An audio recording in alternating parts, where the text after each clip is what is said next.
मेरे प्रिय बच्चे, अब शुरुआत हो रही है एक प्रारंभ, नए अध्याय को लिखने का, नई रचनाओं को सम्मिलित करने का। ऐसी रचनाएं जिनका उदय अब ब्रह्मांड की लेखनी से होगा, जिसका तात्पर्य उद्देश्य की प्राप्ति और लक्ष्य को समुचित ढंग से प्राप्त करना होगा, जिसमें सहयोग करने के लिए बहुत सी पुण्य आत्माएं आएंगी। लेकिन क्या यह नई शुरुआत तुम्हें रास आएगी अथवा नहीं, यह जानना तुम्हारे लिए आवश्यक है। और इसी कारण से आज तुम्हें हर हाल में इस संदेश को पूर्णतः अंत तक सुनते जाना है। किसी भी परिस्थिति में इससे बचना नहीं है, अन्यथा बहुत बड़ी भूल हो सकती है। मैं नहीं चाहता कि तुम्हारे जीवन में तुम किसी भी प्रकार की भूल करो, इसलिए तुम्हारे लिए इस संदेश का हर हाल में जानना अत्यंत आवश्यक है। प्रिय बच्चे, वो जो बीत चुका है, तुम्हारा वह इतिहास अब किसी काम का नहीं रहा। उस इतिहास को यदि तुम गौर से खंगालोगे तो तुम पाओगे कि तुम्हारे पास बहुत सारी उपलब्धियां मौजूद रही हैं, लेकिन तुमने अपना पूरा ध्यान केवल उन कमियों पर लगाया जिन कमियों का अपना कोई अस्तित्व ही नहीं था। बजाय इसके कि लोग तुम्हारा उपहास उड़ा सके, बजाय इसके कि तुम स्वयं की नजरों में छोटे, तुच्छ और निम्न हो सको। प्रिय बच्चे, एक बार अपनी उपलब्धियों का विचार करो। तुम जो कि जिंदगी अपनी शर्तों पर जीने के लिए सदैव प्रयत्न करते आए हो, विरोध करते आए हो, तुम शिकायतें भी करते रहे वो पा लेने के लिए जो तुम्हें पहले से ही प्रदान किया गया हुआ था। बस तुम उसे देख नहीं पा रहे, क्योंकि तुम्हारी नजरें टिकी हुई हैं उन कमियों पर जो समाज ने तुम्हें आरोपित करके बताया है, जो लोगों द्वारा रचित मानकों और मान्यताओं के आधार पर सटीक नहीं बैठती।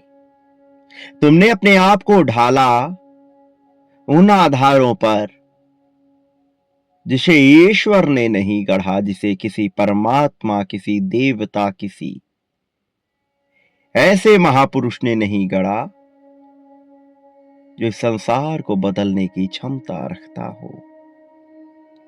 वो मानक, वो आधार जो कमजोर मनुष्यों ने निर्मित किए, तुमने उसके तहत अपने आप को बेहद ही लचीला और कमजोर मान लिया, जबकि तुम पूर्ण रूप से सख्त, मजबूत और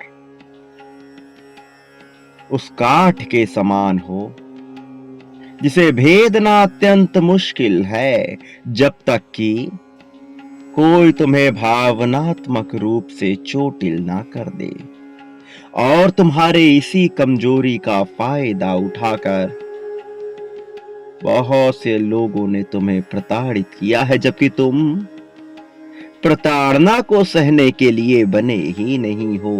तुम तो बने हो खुशियों का स्वागत करने के लिए, उसे अपने जीवन में समाहित कर अपने जीवन को एक नई रूपरेखा देने के लिए। मेरे प्रिय बच्चे, ईश्वर एक दिन वह करता है जिसके लिए मनुष्य सदैव छटपटाता रहता है। मैं जानता हूं कि तुम्हें हिसाब नहीं है कि तुमने क्या पाप कर्म किए हैं और कौन से पुण्य कर्मों को किया है, लेकिन मैं एक चीज तुम्हें यह बता देता हूं कि तुम पर ईश्वर की कृपा बरसने वाली है, कारण कि तुम्हारा हृदय अत्यंत पवित्र है, भले ही तुम्हारे कर्मों में बहुत से खोट और बुराइयां क्यों ना हो। लेकिन तुम्हारे इरादों में दिखने वाली अस्पष्टता और उसकी झलकियों ने यह साबित किया है कि तुम किसी भी प्रकार से पाप कर्म के भागीदारी नहीं हो।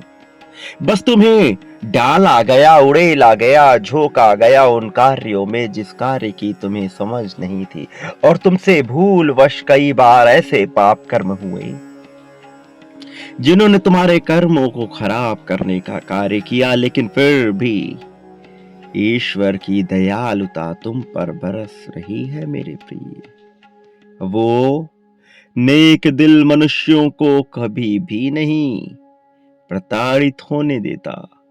तो फिर तुम जैसी पुण्य आत्मा, दयालुता और करुणा सो जो पूरी तरह से भरी हुई है, वह कैसे प्रताड़ित हो सकता है? भले ही तुम्हें प्रेम में अब तक बहुत से दुखों का सामना करना पड़ा हो, जीवन में जो तुम पाना चाहते थे वह ठीक ढंग से तुम्हें कभी हासिल ही ना हुआ हो, लेकिन फिर भी तुम्हारे लिए वह दौर प्रारंभ होगा जिसकी कल्पना सामान्य मनुष्य के बस की बात नहीं है।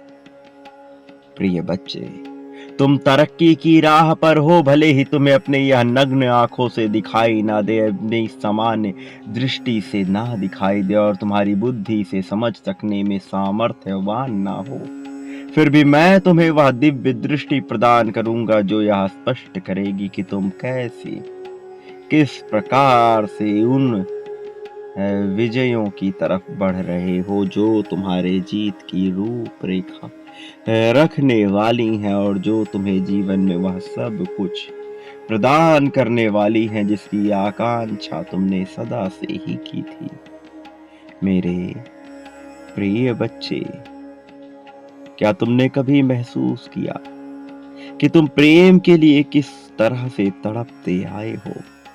अपना बचपन याद करो, जब तुम अकेले में बैठकर अपने साथी की तलाश करते थे, जबकि तुम्हारा उन क्षणों में कोई साथी ही नहीं था, लेकिन तुम्हारी कल्पना सदैव से एक ऐसे साथी की रचना करती थी जो तुम्हें प्रेम कर सके, जो तुम्हें अपनी बाहों के आलिंगन में भरकर यह बता सके कि वह तुम्हारे लिए सब कुछ है, जो तुम्हें यह जता सके कि उसके होते हुए तुम्हें किसी भी प्रकार की तकलीफ की आवश्यकता नहीं, जो तुम्हारे बोझ को हल्का कर दे, जो तुम्हारे मन से वह बोझ हटा दे जो तुम्हें जीवन जीने में निराशा प्रदान करती है। मेरे प्रिय बच्चे, ऐसा बिल्कुल भी नहीं है कि तुम साहसी नहीं हो, तुम हो अत्यंत ही ज्यादा गंभीर रूप से साहसी हो। तुम्हारे साहस का पर्याय सामान्य मनुष्य ले ही नहीं सकता है, लेकिन तुम्हारी परिस्थितियों ने तुम्हें ऐसे जकड़ कर रखा है कि तुम अपने साहस का परिचय पाना ही भूल चुके हो। लेकिन मैं तुम्हें इससे वंचित नहीं होने दूंगा। मैं तुम्हारे साहस को जाया नहीं जाने दूंगा। इस छोटे से जीवन काल में जो कुछ चुनिंदा वर्षों का होता है, जब तुम इस भूलोक पर आ ही गए हो, तो तुम्हें यहाँ पर लाभात्मक रूप से वह प्राप्त होगा जो तुम्हारे लिए उपयुक्त है। मेरे प्रिय, उपयुक्त चीजें ही हासिल करोगे तुम अपने जीवन में, चाहे कितनी ही काली घनी अंधेरी रातें क्यों ना हो, फिर भी सूर्य का वह प्रकाश चंद्र के माध्यम से तुम्हारे मस्तक में उतरकर सभी अंगों प्रत्यंगों और चक्रों को प्रकाशमान कर देगा, जो तुम्हारे लिए तत्क्षण सारे कार्य करने को विवश हो जाएंगे। भले ही ग्रह नक्षत्र तुम्हारे पक्ष में ना हो, फिर भी मैं समय की चाल ऐसी कर दूंगा कि सब कुछ तुम्हारे पक्ष में होने को विवश हो जाएगा। तुम जो कि अत्यंत ही दयालु पुण्य आत्मा हो, तुम्हें किसी प्रकार का भय ना होने दूंगा। मेरे प्रिय, तुम सदैव प्रेम के आकांक्षी रहे हो, फिर भला तुमसे प्रेम को कैसे छीना जाए, क्योंकि यह प्रेम ही है जो तुम्हें सही और गलत की राह पर ले जाता है। यह प्रेम ही है जिसकी वजह से तुमने कई बार उपयुक्त चुनाव नहीं किया है। यह प्रेम ही है जिसकी वजह से कई बार तुम उपयुक्त चुनाव कर भी सके हो। यह सब कुछ मान्यताओं और धारणाओं और भावनाओं के खेल के तहत रचा गया। प्रिय बच्चे, जो बात मैं तुमसे कह रहा हूं अत्यंत गंभीर है और समझने योग्य जरा मुश्किल है। लेकिन मैं जानता हूँ कि तुम सक्षम हो इसे समझने में। मैं जानता हूँ कि तुम अपने दिव्य चेतना का प्रयोग करोगे इसे समझने के लिए। इसे छिछली और सतही बातों की तरह ना लेकर के गंभीर रूप से इसका विचार करोगे, क्योंकि तुम्हारे लिए तुम्हारा जीवन कितना कीमती है यह तुम्हारा मनोभाव समझता है। मेरे प्रिय बच्चे, क्या तुम्हें ज्ञात है कि तुम अपने साथी से क्यों अलग हुए? क्या तुम्हें ज्ञात है कि तुम अपने दिव्य प्रेम को क्यों अभी तक उचित ढंग से प्राप्त ना कर सके? या उचित रूप से आया हुआ दिव्य प्रेम भाव से उत्पन्न होता है और इस भौतिक जगत को यह महसूस नहीं होता। तुम यदि इसे मनुष्य में, तुम यदि इसे भौतिक संसाधनों में ढूंढने का प्रयास करोगे तो सफल ना हो सकोगे। भीतरी और दिव्य चेतना के फलीभूत होकर जिस दिन तुम इसे अपनी अंतरात्मा में महसूस करने की क्षमता सीख जाओगे, उस दिन तुम्हारा जीवन ऐसी काया पलट करेगा कि तुम सोच भी नहीं सकते। तुम्हें ऐसा लगने लगेगा कि सब कुछ अचानक से तुम्हारे पक्ष में होने लगेगा। प्रिय बच्चे, वह दिन दूर नहीं जब तुम अपनी दिव्य चेतना का उपयोग कर सकोगे। वह दिन अब दूर नहीं जब तुम वह सब प्राप्त कर सकोगे जिसकी इच्छा तुम बचपन से करते आए हो। मेरे प्रिय, तुम जिस शांति को महसूस करना चाहते थे वह शांति तुमसे दूर नहीं है।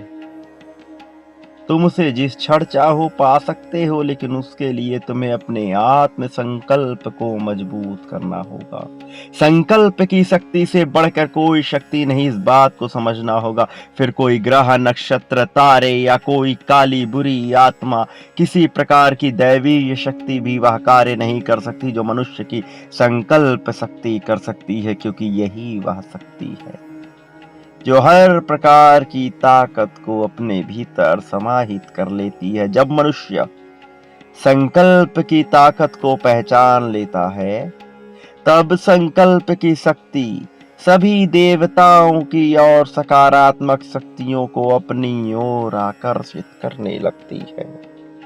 तुम जब इस आकर्षण के केंद्र बिंदु बन जाओगे तो तुम्हारे लिए कुछ भी असंभव ना रह जाएगा और तुम जाने अनजाने ही सही इस तरफ आगे बढ़ रहे हो, और जाने अनजाने ही सही कई बार तुम उस बिंदु तक पहुंच चुके हो जहां से तुमने सब कुछ हासिल किया है। लेकिन उन क्षणों में तुम जब यकायक इतने नकारात्मकता से भर गए कि तुम्हारा शरीर, तुम्हारा मनोभाव उसे सहन करने में सक्षम ना हो सके, तो तुमने अपने ही जीवन में नकारात्मकता को आकर्षित कर लिया और अपने हाथों से अपने पैरों पर कुल्हाड़ी दे मारी, और उसकी धार इतनी गहरी थी कि उसकी चोट का जख्म अभी तक भर ना सका है।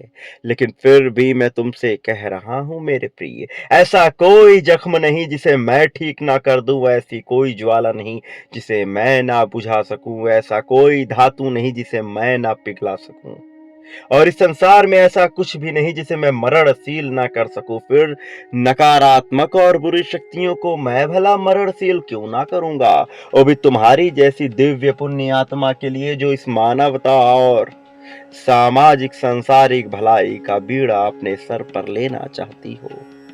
भले ही तुम्हें उसका भान ना हो, लेकिन मैं अच्छे तरीके से जानता हूं कि तुम्हारा उद्देश्य जीवन में क्या हासिल कर लेना है। मेरे प्रिय बच्चे, मैं तुम्हें वह प्रदान करूंगा, लेकिन उससे पहले तुम्हें अपने संकल्प की शक्ति को मजबूत करना होगा। इसे समझना होगा। तुम्हें वास्तविक अर्थों में अपने जीवन के सत्य को जानना होगा। तुम्हें जानना होगा कि तुम मुझसे भिन्न नहीं हो। तुम्हें समझना होगा कि कोई भी ताकत तुम्हें झुका नहीं सकती जब तक तुम उसकी अनुमति ना प्रदान कर दो, और तुम यह अनुमति जाने अनजाने प्रदान कर देते हो। ऐसा नहीं कि वाणी से बोलकर, ऐसा नहीं कि विचारों से इसे अभिव्यक्त करके, बल्कि कई बार अपने कर्मों और भावनाओं के माध्यम से तुम इसको स्पष्ट रूप से पुष्ट कर देते हो, जबकि मैं नहीं चाहता कि तुम इसे पुष्ट करो। मैं तो चाहता हूं कि तुम अपनी जीत और सत्यता को पुष्ट करो, उसे पुष्ट करो जो तुम्हारे लिए है। इसलिए मेरे प्रिय, इसी क्षण इस घड़ी में ही संख्या 555 लिखो और इस बात की पुष्टि करो कि तुम तैयार हो उस जीत को अपनाने के लिए जो जीत तुम्हारे जीवन में सदियों पहले लिख दी जानी चाहिए थी। कई जन्मों से अटकी हुई यह जीत अब तुम्हें हासिल होगी। यह जीत भौतिक होगी, यह जीत आध्यात्मिक होगी, यह जीत भावनात्मक होगी, सामाजिक होगी, पारिवारिक होगी, सांसारिक होगी, शारीरिक होगी और इन सब से बढ़कर यह जीत कार्मिक होगी। यह कर्मों से भी तुम्हें परे ले जाएगी, जो तुम्हारे जन्मों जन्मों के बंधनों को काटने का कार्य कर देगा और इसके ही माध्यम से तुम अपने भीतर छुपी उस ताकत को महसूस कर पाओगे जो अनंत गहराइयों में लुप्त हो जाती है, जो काल के गाल में समाकर भी समाप्त नहीं होती, वो जो छिपी हुई मात्रा में तो होती है लेकिन फिर भी यह सबसे ज्यादा ताकतवर है, क्योंकि यह परम अंश है, परमात्मा का अंश है, एक ऐसा अंश जिससे सब कुछ निर्मित किया जा सकता है। ये वास्तविक अर्थों में जीत की परिभाषा है जो अब तुम्हें हासिल होगी मेरे प्रिय। अब तुम्हें घबराने की आवश्यकता नहीं है, बिल्कुल भी विचलित होने की आवश्यकता नहीं है, क्योंकि तुम प्रेम के प्याले हो। तुम सागर से निकले उस प्रेम के अंश हो जो हर किसी की प्यास बुझा सकता है। प्रिय बच्चे, अब तुम्हारे आभा मंडल से निकलने वाला प्रत्येक प्रकाश का बिंदु और किरण हर मनुष्य को लाभान्वित करेगा। वो सभी मनुष्य जो तुम्हारे लिए प्रेम की भावना जाहिर करते हैं वो इससे लाभान्वित होंगे, और उसके साथ ही विद्रोही रूप से वो सभी प्रताड़ित होंगे जो तुमसे प्रेम नहीं करते। विपक्षी हैं जो तुम्हारे, वो जो तुम्हें नहीं चाहते, वह अब इससे हैरान होंगे कि वह तुम्हारे सानिध्य में आने के बाद और भी ज्यादा बर्बादी की तरफ बढ़ रहे हैं, क्योंकि उन्होंने तुम्हारा विरोध किया। लेकिन सबसे बड़ी बात यह है कि तुम्हारे विरोध की उनमें जो आकांक्षा थी वह इतनी प्रबल थी कि उन्होंने अपने इरादे में भी बुराई को ही शामिल कर लिया, और यही बुराई उन्हें पीछे ढकेलने का कार्य कर रही है। मैं नहीं चाहता ऐसा हो, मैं बिल्कुल भी ऐसा नहीं सोचता कि कभी भी जीवन में यह घटना घटित हो, लेकिन फिर भी ऐसा हो रहा है। ऐसा हो रहा है क्योंकि उन्होंने अपने जीवन को इस तरह से आकर्षित किया है। प्रिय बच्चे, तुम अब अपने जीवन को सही रूपरेखा देने की ओर बढ़ो। तुम घबराहट को छोड़कर अब सत्यता की ओर बढ़ो। भयभीत होने का कार्य छोड़ दो। तुम अपने जीवन में बहुत भयभीत हो चुके हो। अब भयभीत होने का समय नहीं है, प्रारंभ है, एक नई शुरुआत है। अब तुम्हारे लिए नए अध्याय की रचना है जो मैंने रची है, जो ब्रह्मांड और नियति के सम्मेलन से रची गई है, क्योंकि ईश्वर यही चाहता है, मैं यही चाहता हूं, क्योंकि तुम्हारे लिए तुम्हारे पूर्वज सभी देवी देवता फरिश्ते यही चाहते हैं कि तुम्हारा उद्धार हो, तुम तरक्की को हासिल हो। मेरे प्रिय बच्चे, एक बात सदा याद रखो कि तुम इस संसार में जो भी बांटते हो वह कई गुना ज्यादा मात्रा में वापस प्राप्त करते हो। तुम यदि प्रेम बांटो तो प्रेम कई गुना ज्यादा मात्रा में प्राप्त होगा, धन बांटो तो धन कई गुना ज्यादा मात्रा में प्राप्त होगा। द्वेष, नफरत, ग्लानि, ईर्ष्या, सद्भाव, दुर्भाव जो भी बांटोगे वह कई गुना ज्यादा मात्रा में तुम हासिल करोगे, प्राप्त करोगे। चुनाव तुम्हारा है कि तुम क्या पा लेना चाहते हो मेरे प्रिय। इसका प्रारंभ तुम मुझसे ही करो, यह शुरुआत मुझसे ही करो। तुम प्रिय बच्चे पाने वाले हो उसे, इसलिए भय, घबराहट, चिंता का त्याग कर दो। अपना समर्पण मेरे प्रति जाहिर कर दो। और एक बात सदा याद रखना जब इस संसार का प्रत्येक जीव तुम्हारे विरुद्ध होगा, मैं तब भी तुम्हारे साथ रहूंगा। तुम्हारे अपने तुम्हारे विरुद्ध होंगे, मैं तब भी तुम्हारे साथ रहूंगा। ललकार बनकर तुम्हारे साथ रहूंगा, जीत की गूंज बनकर तुम्हारे साथ रहूंगा। तुम्हारे कर्ण की वह ध्वनि बनकर तुम्हारे साथ रहूंगा जो तुम्हें प्रेरित करेगी। तुम्हारे हाथों का वह बल बनकर तुम्हारे साथ रहूंगा जो तुम्हें प्रेरित करेगा, जो तुम्हें विवश कर देगा सत्कर्म करने के लिए, जो तुम्हारे लिए जीत की आकांक्षा को और प्रबल करके तुम्हें जीत दिला ही देगा। प्रिय बच्चे, मैं सदैव तुम्हारे साथ हूं। मेरा आशीर्वाद हर हाल में तुम्हारे साथ है, इस बात को कभी मत भूलना। तुम सदा सुखी रहो। मेरे आने वाले संदेशों की प्रतीक्षा करना, क्योंकि मैं अवश्य आऊंगा तुम्हारा मार्गदर्शन करने, तुम्हें सही राह दिखाने के लिए। सदा सुखी रहो, तुम्हारा कल्याण होगा, तुम्हारा उत्थान होगा।